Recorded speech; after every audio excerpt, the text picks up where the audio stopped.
Hello students, हमारा हम लोग नेक्स्ट थ्योरम स्टार्ट करते हैं। Theorem number 3।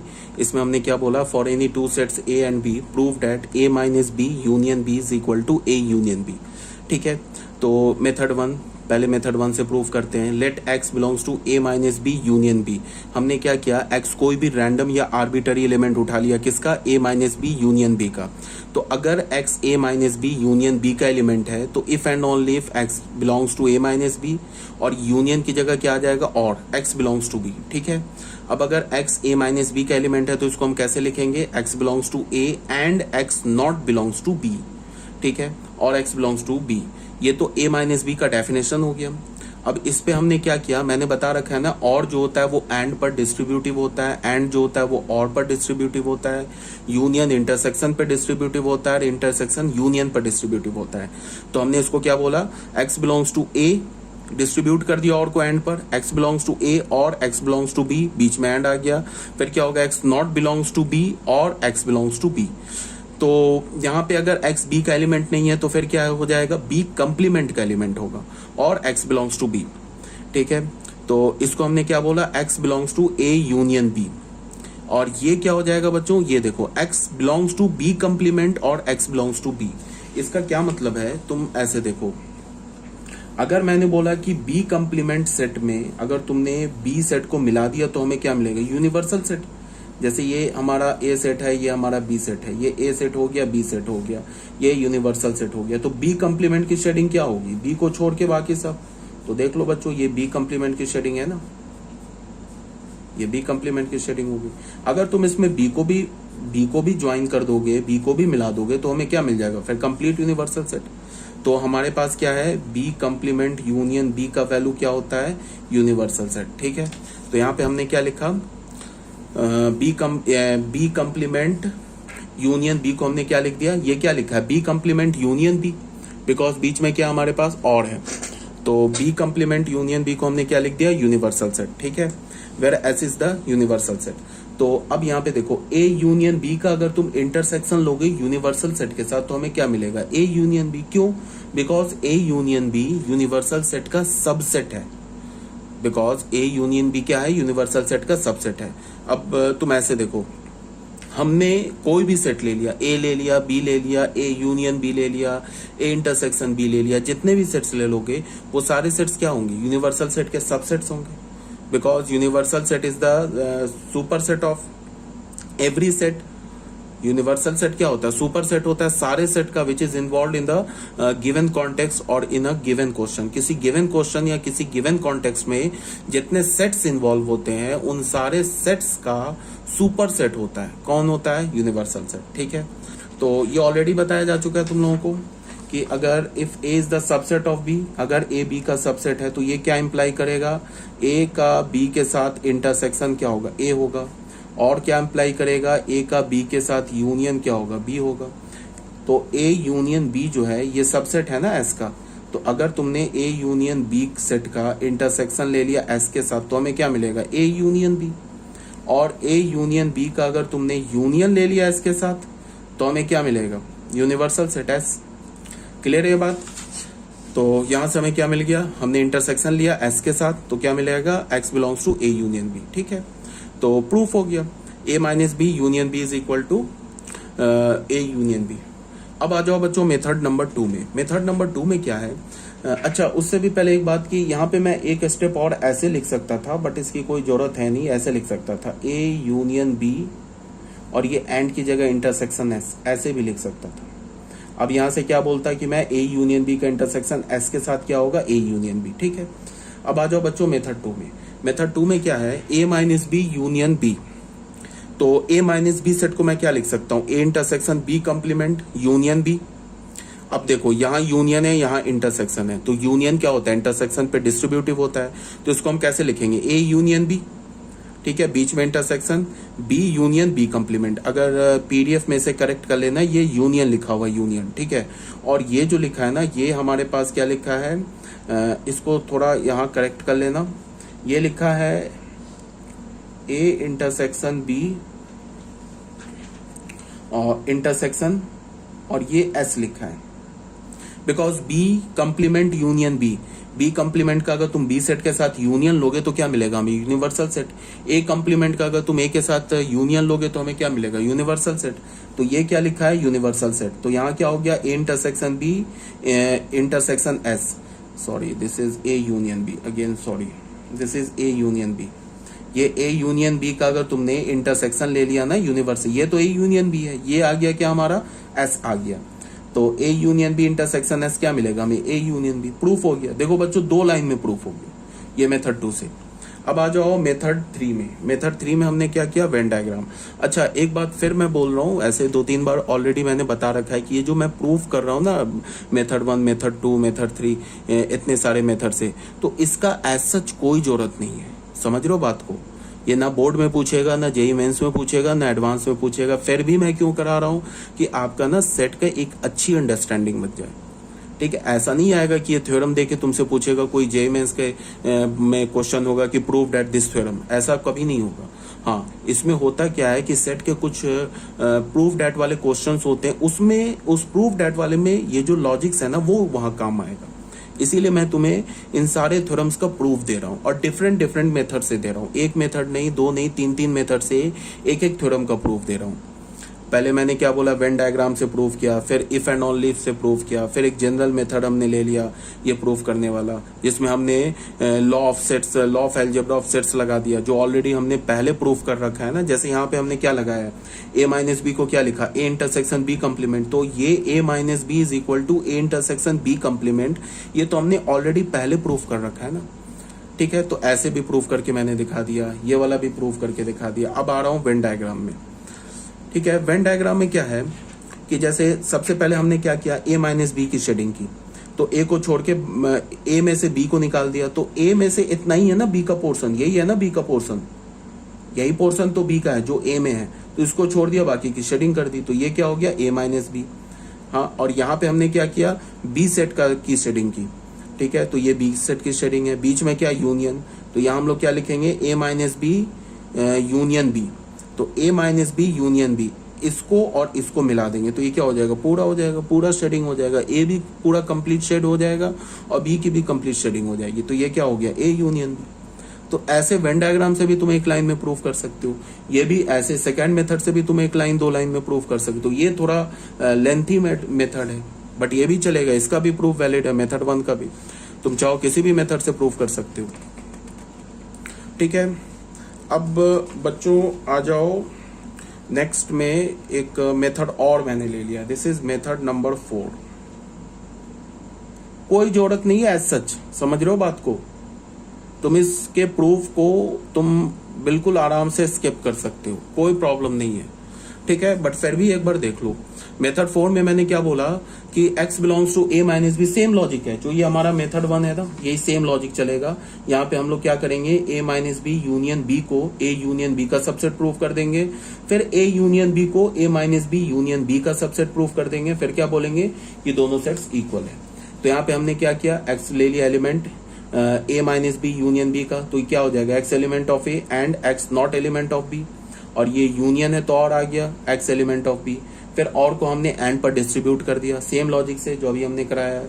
फिर यहाँ पे अगर x b का एलिमेंट नहीं है तो b कंप्लीमेंट का एलिमेंट है, तो यहाँ से ये क्या बन गया, यूनिवर्सल सेट बन गया। तो x element of a union b and x element of s, तो ये क्या हो गया, x element of a union b intersection s। तो x एलिमेंट हो गया a यूनियन b का, x हमने किसका एलिमेंट लिया था, a minus B union b का, और हमें x किसका एलिमेंट मिला, a यूनियन b का। तो यहां से हमें क्या पता चला कि a minus B union b set is the subset of a union b। ठीक है, इसको हमने फर्स्ट इक्वेशन बोल दिया। अब बच्चों देखो करना क्या है, अब हमें फिर a यूनियन b को a minus B union b का सबसेट प्रूफ करना है। तो हम क्या करेंगे, x को हमने क्या ले लिया, एलिमेंट ले लिया a यूनियन b का। अब यहां से उल्टा चलेंगे, अगर x a यूनियन b का एलिमेंट है तो x a union b intersection s का भी एलिमेंट है। क्यों, because a union b intersection s a union b के इक्वल है। ये जो सेट है ना, ये जो सेट है ये किसके इक्वल है, a यूनियन b के इक्वल है। ठीक है, a यूनियन b का अगर तुम इंटरसेक्शन यूनिवर्सल सेट के साथ लोगे तो हमें क्या मिलेगा, a यूनियन b। ठीक है, तो अगर x एलिमेंट है a यूनियन b का, तो x जो है वो a union b intersection s का भी एलिमेंट है। फिर यहाँ पे हमने क्या बोल दिया कि x element of a union b, इस इंटरसेक्शन की जगह एंड लिख दिया, x एलिमेंट ऑफ s। फिर यहाँ पे हमने क्या किया, इस यूनियन की जगह और लिख दिया। अब फिर अच्छा, यूनियन की जगह और लिख दिया। अब इस s को क्या लिखा, x element of b complement और x एलिमेंट ऑफ b। देखो उल्टा चल रहे हैं, यहाँ से ना ऐसे चल रहे हैं, इस डायरेक्शन में चल रहे हैं। अगर हम जैसे इस स्टेप से इस स्टेप पर आ सकते हैं, तो इस स्टेप से उल्टा चल के फर्स्ट स्टेप पे भी तो आ सकते हैं, लास्ट स्टेप से उल्टा चल के फर्स्ट स्टेप पे भी आ सकते हैं। यहाँ देख लो उल्टा चल रहे हैं। एस को हमने क्या लिख दिया, यहाँ पे देखो, इसको हमने एस लिखा था, यहाँ पे एस को हमने क्या बोल दिया, x element of B complement और बी। फिर अगर एक्स बी कंप्लीमेंट का एलिमेंट है तो एक्स बी का एलिमेंट नहीं है। फिर इस स्टेप पर आ गए, फिर इस स्टेप से इस स्टेप पर आ गए, फिर यहां से यहां आ गए। समझ रहे हो ना बात को, बिल्कुल सेम है, लॉजिक है। तो यहाँ में क्या मिल गया, x element of A minus B union B. तो ए यूनियन बी सबसेट हो गया A minus B union B का, तो दोनों सेट इक्वल हो गया। सिंपल सा बात है। तो ये था बच्चों हमारा थ्योरम नंबर 3। और मैंने बार बार बोला है कि तुम एक बार बस सुन लो, एक बार जरूर सुनना है तुम्हें प्रूफ। उसके बाद क्या करना है, तुमको सारे थ्योरम्स याद रखने हैं, ठीक है। अब आ जाओ बच्चों थ्योरम नंबर 4 में। For any 3 sets A B and C the following laws known as De Morgan's laws in another form. हमारे पास ए बी सी 3 सेट्स हैं। अब ये जो लॉ दे रखा है इसे हम क्या बोलते हैं, डी मॉर्गन्स लॉ बोलते हैं। पहला लॉ क्या बोल रहा है, A minus B union C is equal to A minus B intersection A minus C. दूसरा क्या बोल रहा है, A minus B union C किसके इक्वल है, A minus B intersection A minus C के। देखो बच्चे, यहाँ पे यूनियन है ना, तो यहाँ पे इंटरसेक्शन है, और यहाँ पे इंटरसेक्शन है तो यहाँ पे यूनियन है। ये थ्योरम इंपॉर्टेंट है, इसे आप याद रखेंगे, ठीक है। इसका प्रूफ भी अभी दे रहा हूँ। यहाँ पे क्या बोल रहा है कि ए में से अगर तुमने बी माइनस सी के, ए में से अगर तुमने बी यूनियन सी को सब्ट्रैक्ट कर दिया, ये किसके इक्वल होगा, A minus B intersection A minus C के। या अगर ए में से तुमने बी इंटरसेक्शन सी को सब्ट्रैक्ट कर दिया तो ये किसके इक्वल होगा, A minus B union A minus C के। Method 1, if and only if. इसमें हमने क्या बोला कि एक्स एलिमेंट ले लिया, फर्स्ट को प्रूफ कर रहे हैं। ए माइनस बी यूनियन सी का हमने एक एलिमेंट ले लिया, तो अगर एक्स एलिमेंट है A minus B union C का, तो एक्स एलिमेंट है ए का, एंड एक्स नहीं एलिमेंट है बी यूनियन सी का। इसको बच्चे ना तुम बी सेट मानो, इसको बी सेट मानो। तो ये क्या लिखा है, ए माइनस बी। तो ए माइनस बी को हम क्या बोलते हैं, x element of A and x not element of B. तो यहाँ पे क्या होगा, x element of A and x not element of B union C. Because अगर हमने बी यूनियन सी को बी माना है तो ये होगा ना x not element of B union C. तो यहाँ पे हमने क्या बोल दिया, x element of A and अगर एक्स बी यूनियन सी का एलिमेंट नहीं है। अब फिर यहाँ पे इंपॉर्टेंट है, तो यहाँ हम क्या लिखेंगे, एक्स बी का भी एलिमेंट नहीं है एंड एक्स सी का भी एलिमेंट नहीं है। ये ऑलरेडी बता रखा मैंने, पिछले वीडियो लेक्चर मैंने बताया था कि अगर एक्स जो है वो एलिमेंट नहीं है किसका, ए यूनियन बी का, तो ये क्या इंप्लाई करता है कि एक्स एलिमेंट नहीं है ए का, और बीच में क्या होगा, यूनियन है तो एंड होगा, एक्स एलिमेंट नहीं है बी का। ये सिंपल लॉजिक से। अगर मैंने बोला कि कोई एलिमेंट ए यूनियन बी में नहीं है, अगर कोई एलिमेंट ए यूनियन बी में नहीं है तो वो एलिमेंट ए एंड बी दोनों में नहीं होगा। अगर दोनों में से किसी एक में आ गया तब तो वो ए यूनियन बी में आ जाएगा ना। समझ रहे हो बात को। तो हम ऐसे नहीं बोलेंगे कि X element not element of A और x not element of B. अगर हमने या और दे दिया ना तो और में ऑप्शन आ जाएगा। इसको हम ऐसे नहीं लिखेंगे, ए यूनियन बी है ना, इसको हम ऐसे, ये इंप्लाई नहीं कर रहा है कि एक्स एलिमेंट ऑफ ए और एक्स एलिमेंट ऑफ बी, ये इंप्लाई नहीं कर रहा है, ये फिर गलत हो जाएगा।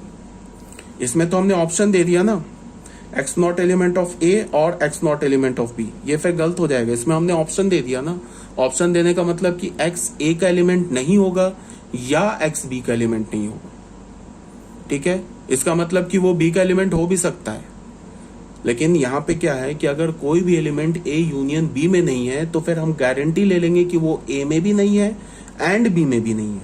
बीच में ऑप्शन नहीं, ऐसा हम नहीं बोलेंगे या तो ए में नहीं होगा या तो बी में नहीं होगा, ये गलत हो जाएगा।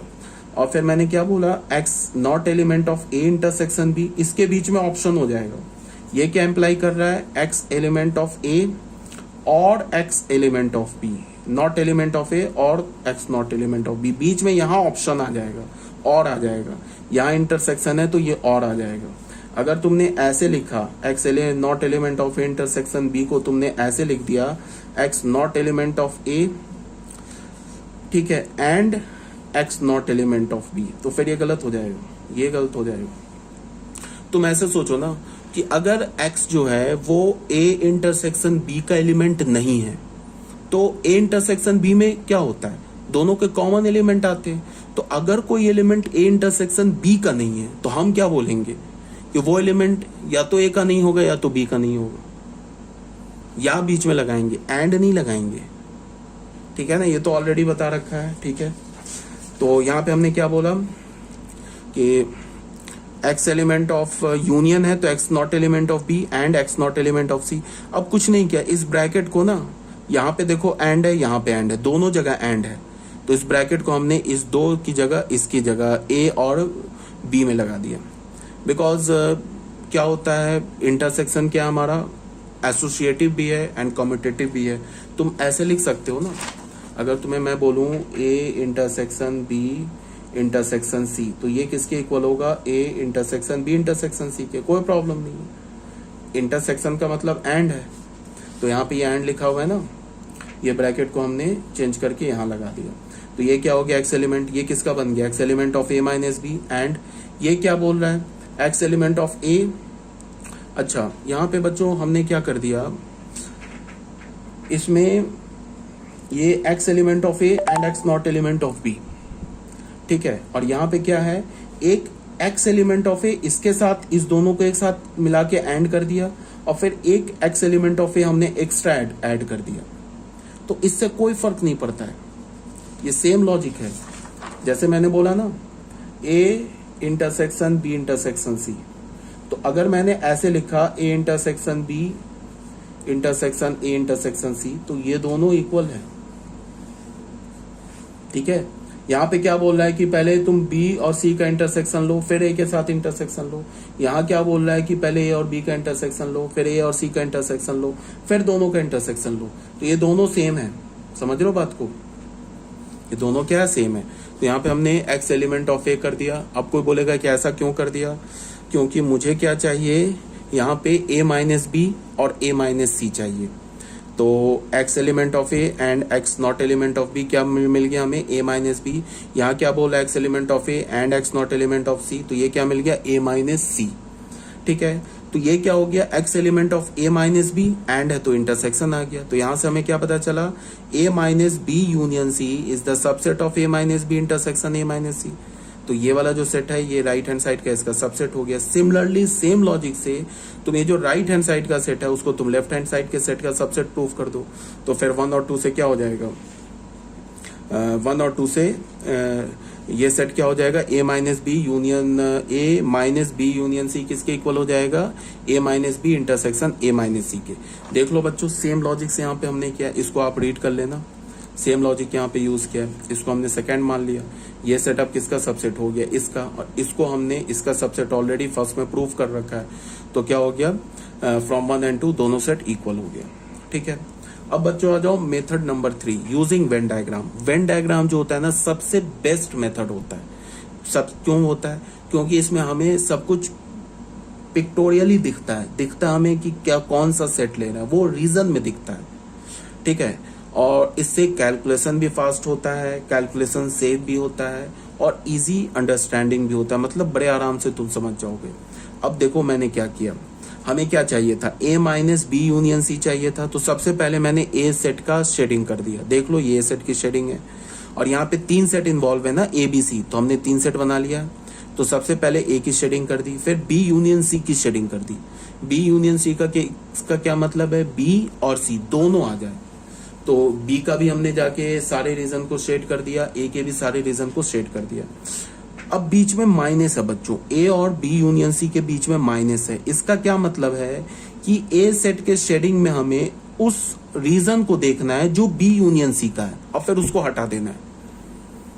जैसे A माइनस बी हम क्या बोलते हैं, A में से B को हटा दो, तो A minus B union C क्या बोलते हैं, A सेट में से B यूनियन C का जितना रीजन है उसको हटा दो। तो क्या मिल जाएगा हमें, ए माइनस बी यूनियन सी। अब तुम देखो ध्यान से, ये जो रीजन देख रहे हो ना, यहाँ देखो, ये जो मैं पेन चला रहा हूं उसको ध्यान से देखो, ये जो रीजन देख रहे हो ना, इतना ही रीजन है किसका, बी यूनियन सी का। देख लो ये रीजन आ रहा है ना, ये वाला रीजन, ये रीजन, बस ए में इतना ही रीजन है बी यूनियन सी का। तो इस रीजन को हमने हटा दिया तो ये रीजन मिल गया हमें। ये जो शेडिंग है ये अब किसकी शेडिंग हो गई, ये जो शेडिंग किया मैंने, ये ए माइनस बी यूनियन सी की शेडिंग हो गई, इसको हमने फर्स्ट बोल दिया। अब हमारे पास सेकंड में क्या किया हमने, ए माइनस बी का शेडिंग किया। तो ए माइनस बी के शेडिंग कैसे करेंगे, सिर्फ ए में से बी को हटाएंगे, सी को नहीं हटा देंगे, फिर गलत हो जाएगा। देखो ए में से बी का, देखो ये रीजन देख रहे हो ना, ये रीजन, ये बी का रीजन है, किसमें, ए में, इतने रीजन को हटा दिया। अब कोई बोलेगा कि ये भी तो रीजन है, तो ये रीजन सी का है और बी दोनों का है, तो हमें बी को देखना है। जब ए में से बी हटाएंगे ना तो सिर्फ बी के रीजन को देखना है। तो ये जो रीजन है ना, बी का रीजन है जो ए में प्रेजेंट है, तो ए माइनस बी लिखते वक्त क्या करेंगे, इस रीजन की शेडिंग नहीं करेंगे, सिर्फ उतने ही रीजन की शेडिंग करेंगे जो सिर्फ ए में प्रेजेंट है और बी में प्रेजेंट नहीं है। अब सी में भी प्रेजेंट है, उससे हमें कोई मतलब नहीं है, हमने तो ए माइनस बी की शेडिंग करनी है ना। तो सिर्फ हमें ए सेट और बी सेट देखना, सी सेट को तुम भूल ही जाओ, अभी देखो ही नहीं सी सेट को, सिर्फ ए और बी सेट देखो। और तुम देखो कि ए सेट में से बी सेट का कितना रीजन आ रहा है, उसको हटा दो, उसको छोड़ दिया हमने, तो ये हमारा क्या हो गया, ए माइनस बी। फिर आ जाओ बच्चों, ए माइनस सी की शेडिंग करेंगे। तो अब तुम ए बी को मत देखो, सिर्फ ए और सी को देखो। तुम ए में देखो कि सी का कौन सा रीजन आ रहा है, उसको हटा दो। तो देखो इतना ही रीजन तो आ रहा है सी का, इसको हमने हटा दिया। तो ये जो शेडिंग किया हुआ है ये किसका है, ए माइनस सी का। इस शेडिंग और इस शेडिंग का हमें क्या लेना है बच्चों, इंटरसेक्शन। इंटरसेक्शन लेने का क्या मतलब है, कॉमन। तो देख लो इतना ही रीजन है इस शेडिंग में, ये देखो ये रीजन और यहाँ पे ये रीजन कॉमन है, ये रीजन कॉमन है ना। ये जो रीजन है इसमें तो है बट इसमें नहीं है, देख लो। और ये रीजन इसमें है बट इसमें नहीं है, तो कॉमन रीजन आ गया। तो देखो इसकी शेडिंग और इसकी शेडिंग सेम आ गई। तो 1 और 2 से हम क्या बोल सकते हैं कि A minus B union C is equal to A minus B intersection A minus C. ठीक है।